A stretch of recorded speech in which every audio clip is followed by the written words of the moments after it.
to Sonoma Brain Trust. I have my co-host Mary Piasta and Daren Blonski with me, and we have a special guest today. We have Lynne Lancaster. She is co-president of Impact100 Sonoma. Lynne, thank you so much for being with us today.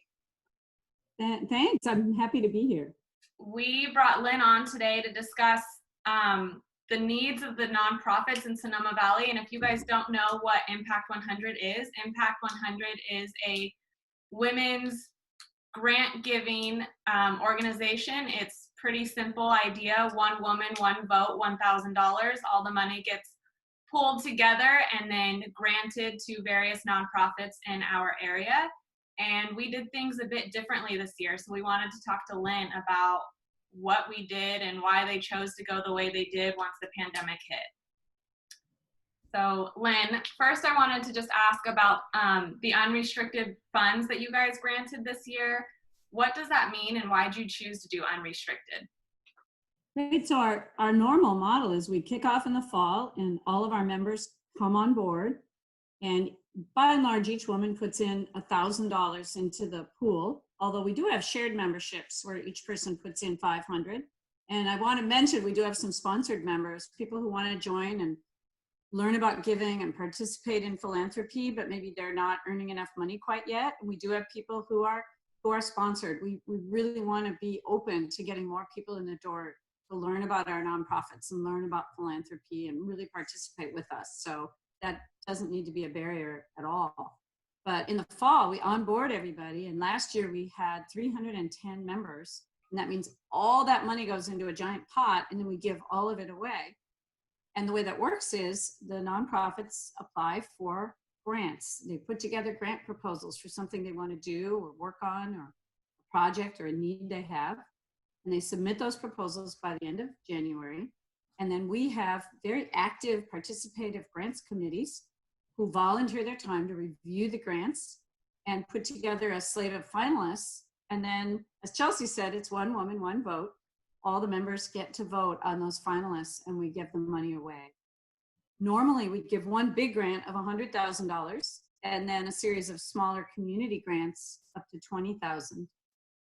But this year, to your question, this year what happened is COVID-19. And as soon as we knew that everybody was going to be going on lockdown and being in quarantine, we realized we had to change our model. It was March. We hadn't been able to fully review all the applications and visit those nonprofits. And we also knew they were going to be in desperate straits. A lot of our Valley nonprofits hadn't even been able to have their spring fundraisers yet. Their ability to raise money would be shut down, and also the need would be really great. And so we decided as an organization to go ahead and just divide up the money equally and give it to every nonprofit that had reached round two. They'd been vetted thoroughly and reached round two. So we know we felt good about them, but we divided up the money and gave it equally. And to Chelsea's point, we gave it unrestricted, meaning they could use it for whatever they wanted to use it for, wherever they saw the need was greatest.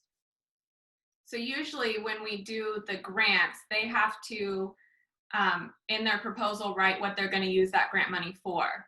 So when we did the restricted this time, we're not holding them to use the money the way they initially had planned to. Right? Yes, exactly right. Because we felt like even if they had written a proposal last January, that might not even apply in this environment. Their whole worlds are turned upside down. So we wanted them, and we also called it trust-based philanthropy. We trust them to know what's the best thing to do with that money, and we trust them to make good decisions.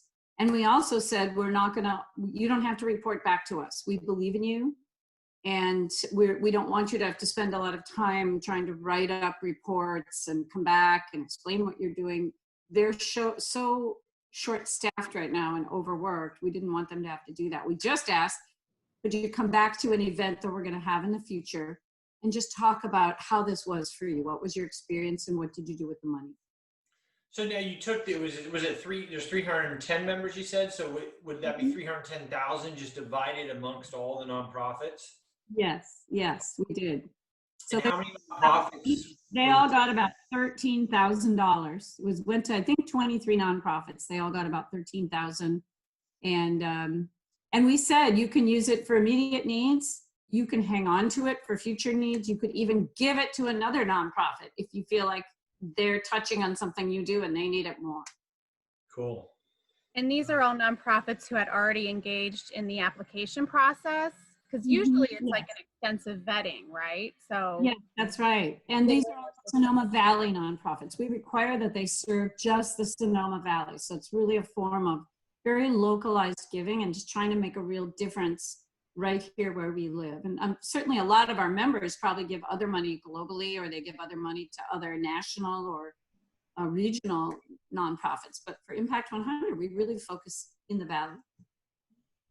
I think I like that we chose to do that, because I feel like a lot of people automatically assumed, you know, personally and the businesses were affected, but I think nonprofits were forgotten about when everything happened. And people don't often realize how much of an impact nonprofits have, especially in Sonoma Valley. When you think of Sonoma Valley, you just think that there's some wealth there, and you don't really understand the magnitude of the impact that these nonprofits really have on our valley. So I think a lot of people just automatically assume that, you know, as families and personal and then businesses were being impacted, but these nonprofits were being massively impacted as well. And they've had to really adapt and shift to be able to serve their community. And I think we're hearing new ways, like there are new needs that they're experiencing, like rental assistances, right? Mm-hmm. Yeah, it's have to be kind of imaginative to realize that for some of them that are feeding people, within a couple of weeks of COVID-19, people were going hungry and there was just a massive need for food. So their grant might have gone to setting up a new food program. But they can't operate if they can't pay their rent, if they can't pay their staff, if they can't pay their own utilities to even be able to be up and running. So that's why we kind of went unrestricted. We thought, well, if you can't pay your rent, you can't even function. And nonprofits are so giving that they're often reticent to spend money on themselves. So we needed to say to them, if you need to pay yourself and your people to keep going, because they have to pay their own rent at home. They have to feed their own families. So we wanted them to feel comfortable to spend the money where it needed to be spent. And to Chelsea's point, the immediate need in the Valley was just getting people fed. And our mayor, Logan Harvey, set up what's called the Food Insecurity Task Force, where all of the different organizations who have to do with feeding people would get together on a call every Monday at 1 o'clock. We were on the call, and they would coordinate to make sure that we were tracking that everyone in the Valley had access to food. And then the following week, we would check in and say, is it working? Who's missing? Who's falling through the cracks? Who might be shut in at home and can't leave their home, and so they can't grocery shop and they can't come to the food pickup? So what do we do there? Or who is solely Spanish speaking and they're not getting the message? Who doesn't have internet at home and they can't go to the website, but maybe they could access information on their phone? So it's been a huge, like, all hands on deck to get people fed. And now we have moved into phase 2, which is people, and not just what we might think of as needy people, need help with rent assistance, or maybe even making their house payment, because now it's filtering to our local business owners and shopkeepers and restaurant owners. There's going to be a lot of people hurting. We're 3+ months into this. A lot of people haven't had work and haven't had customers, and the need is going to be great. And it's not just what you might think of as poor people. It's going to be our middle class in our town and our business people. We've been talking to the Chamber of Commerce as well and kind of looping them into the discussion so we can get a better understanding of where the needs are. What are you hearing, Lynn, from the business community? There's one estimate that up to 40% of our businesses will not be able to reopen. And that's pretty, and they don't know. They don't know how long they don't know how quickly their customers will. A lot of these businesses are hanging on by a thread. And if COVID doesn't come back with a vengeance in the Valley, if we have a good summer and tourism and business picks up, if people return to shops and restaurants and wineries and hotels, then things are going to look better. But if we have many more waves and this drags on too long, there's going to be a lot who don't make it. And when you think about it, even our public officials, even I was talking to someone who works for the county of Sonoma, and she works for the probate courts in the county of Sonoma. And she said, we are working from home. We've had to lay off most of our staff. She said, I don't even have an assistant. I have a part-time temp. And so those who still have jobs are working very, very, very hard to try to keep it all going. But those who weren't considered immediately important, they don't have work right now. So it's going to last longer than we thought. I think that's a real concern. And we believe that most people are getting food, and a lot of landlords have been patient. So that's been okay. But at some point, we're going to start hitting a wall. You know, I've been thinking a lot about this, and one thing I'm really concerned about, because I've talked with a lot of business owners who, coming into COVID, were struggling because of the fires last year, especially those that are dependent on the retail business, and were really hurt in the fall. And just having a fire background for we got such low moisture last year and rain that we're likely facing a pretty decent fire season. If we get another smoke out fall, boy, that could really be a 1-2 punch for a lot of businesses. And it'll be sad to see. It'll be interesting to watch, and hopefully we can make it through this year with some rain. I know. Yeah, it's kind of like a 1-2-3 punch, because it was the fires, and then we started having the PG&E power outages, and then the reputation grew. So people were even when the fires were kind of dying down and the power was back on, then people were afraid to come up and dine or come and stay over. And it just slowed everything down. Then we had winter, which is our quiet time. And then just when everything was waking up for all the tourism business, we had COVID. So it's, to Daren's point, it's been a complicated economic picture. And we don't have, I come from the Minneapolis-St. Paul area, where there are something like 35 Fortune 500 companies, all in different areas of business. There's 3M and Cargill and Target stores and General Mills. And so if one sector is hurting, usually another sector is strong. They have really strong healthcare. They have Medtronic. And so here we have kind of one major sector that really dominates our economy in the Valley. We have almost no larger companies who can kind of carry us when we go through a hard time. So if the wine and tourism business goes down, sort of everybody drops, and that's really tough. So there's actually a new committee forming in town, a very inclusive committee, to try to figure out, are there ways to help weather this, but also make our town and the whole valley more sustainable into the future, so that we're able to weather these storms better, and so that people aren't so living on the edge that the minute a bad thing happens, they fall through the cracks. Yeah.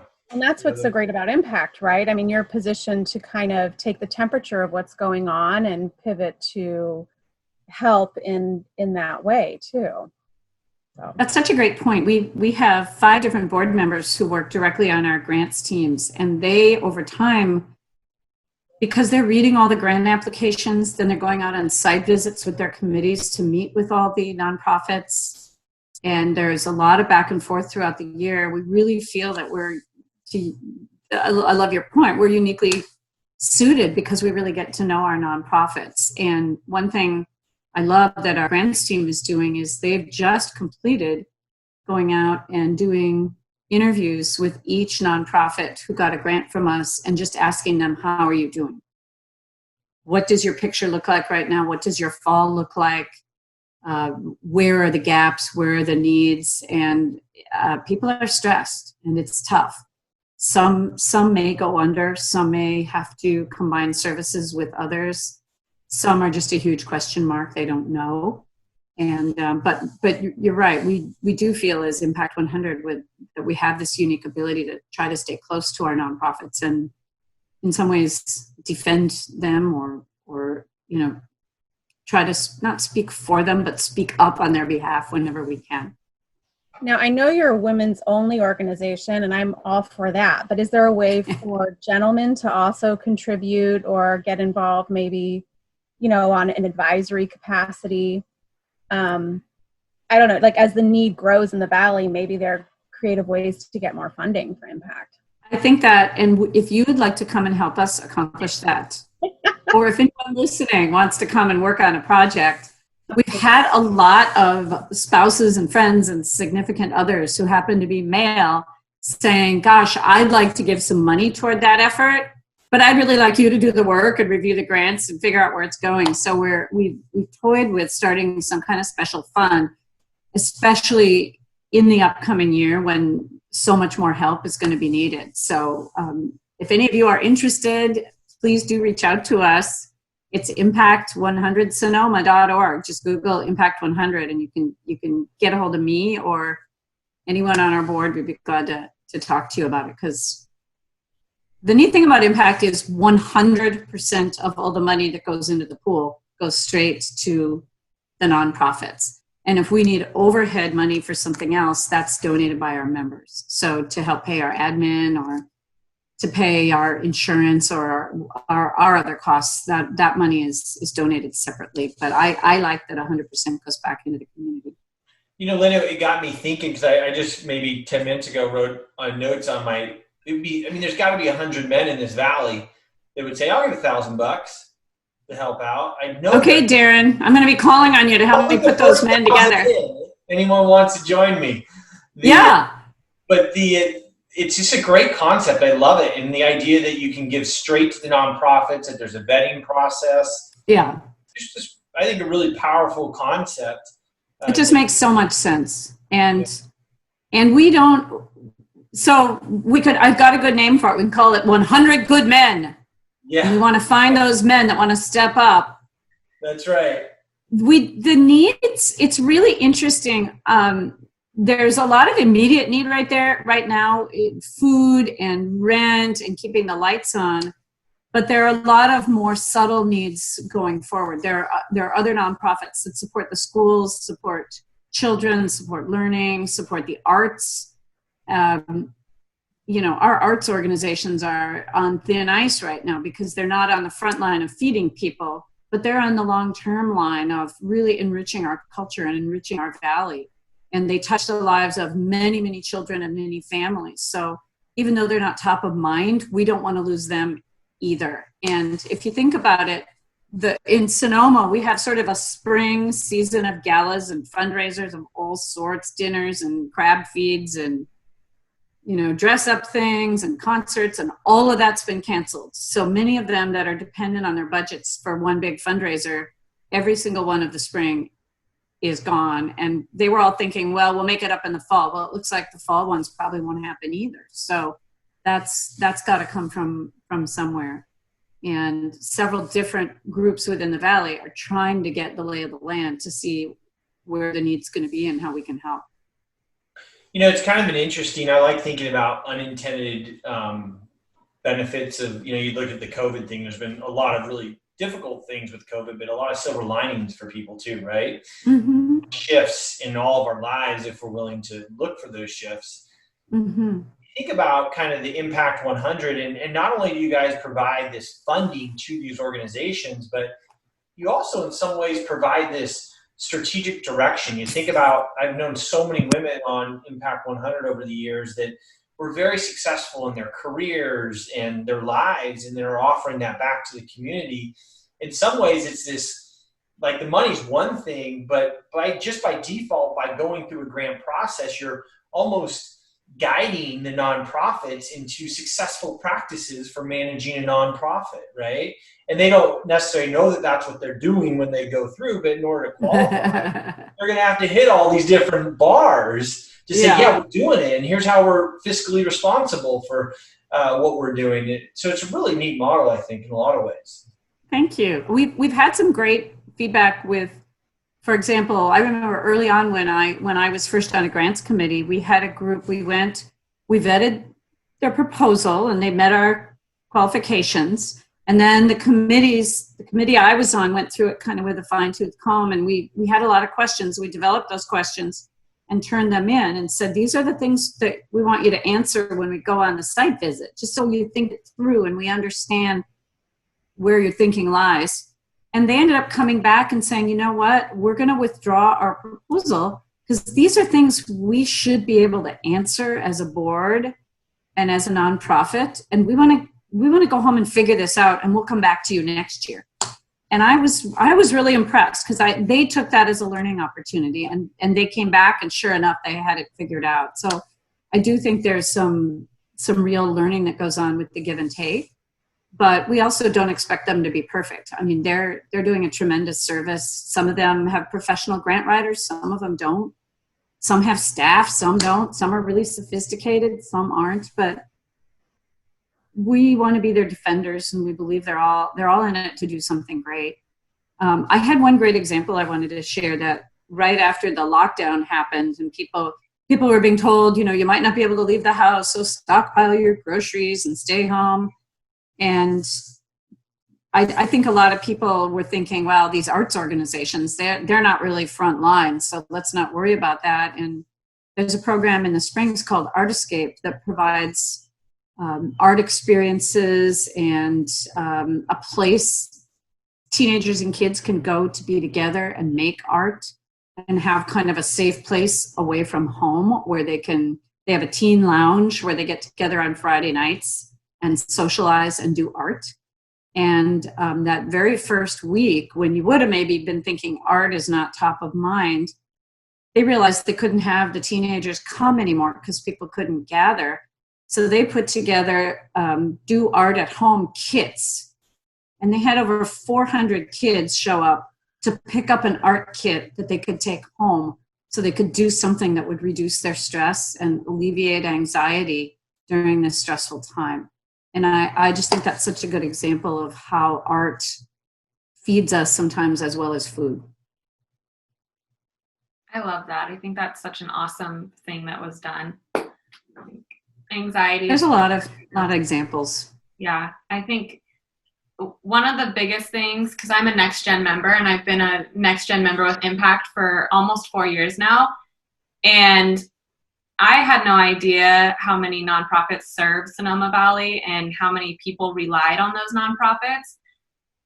But I think one of the clearest, just the best example I can give is that Impact 100 is now going into its 11th year in Sonoma. And to date, they've given away $2.3 million to the nonprofits in the Valley. So I think that goes to show you how much of an impact has. How much of an impact that our nonprofits have in our Valley and how much they really need their community to really rally around them and help them get through these difficult times. Because just in my last 4 years of being an Impact, my first year, I did grants and I kind of saw what the nonprofits were needing on kind of a normal basis. And then we had the fires, and to see the shift in what their grant proposals were after the fires, and now to see what they're going to be in this next year after the pandemic, it's been really eye-opening to see what they're doing in the community and how badly they need their community to rally around them.